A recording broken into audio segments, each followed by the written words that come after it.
भक्तों, इस वीडियो में हम आपको सुनाएंगे बुधवार की व्रत कथा और पूजा विधि। तो चलिए सुनते हैं। समातपुर नगर में मधुसूदन नामक एक व्यक्ति रहता था। वह बहुत धनवान था। मधुसूदन का विवाह बलरामपुर नगर की एक सुंदर लड़की संगीता से हुआ था। एक बार मधुसूदन अपनी पत्नी को लेने बुधवार के दिन बलरामपुर गया। मधुसूदन ने पत्नी के माता पिता से संगीता को विदा करने के लिए कहा। माता पिता बोले, बेटा आज बुधवार है, बुधवार को किसी भी शुभ कार्य के लिए यात्रा नहीं करते। लेकिन मधुसूदन नहीं माना। उसने ऐसी शुभ अशुभ की बातों को न मानने की बात कही। दोनों बैलगाड़ी से यात्रा प्रारंभ की। 2 कोस की यात्रा के बाद उसकी गाड़ी एक पहिया टूट गया।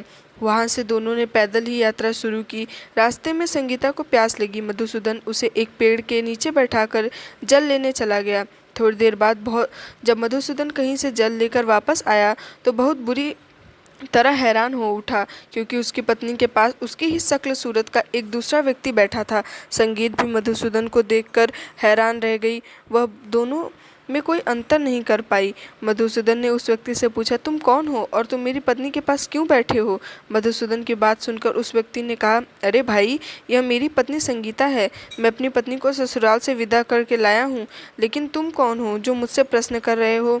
मधुसूदन ने कहा, तुम जरूर कोई चोर या ठग हो। यह मेरी पत्नी संगीता है। मैं इसे पेड़ के नीचे छोड़कर जल लेने गया था। इस पर उस व्यक्ति ने कहा, अरे भाई, झूठ तो तुम बोल रहे हो। संगीता को प्यास लगने पर जल लेने तो मैं गया था। मैंने तो जल लाकर अपनी पत्नी को पिला भी दिया। अब तुम चुपचाप यहाँ से चले जाओ, नहीं तो किसी सिपाही को बुलाकर तुम्हें पकड़वा दूंगा। दोनों एक दूसरे से लड़ने लगे। उन्हें लड़ते देख बहुत से लोग वहां एकत्र हो गए।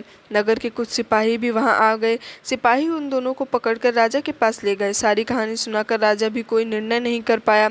संगीता भी उन दोनों में से अपने वास्तविक पति को नहीं पहचान पा रही थी। राजा ने दोनों को कारागार में डाल देने के लिए कहा।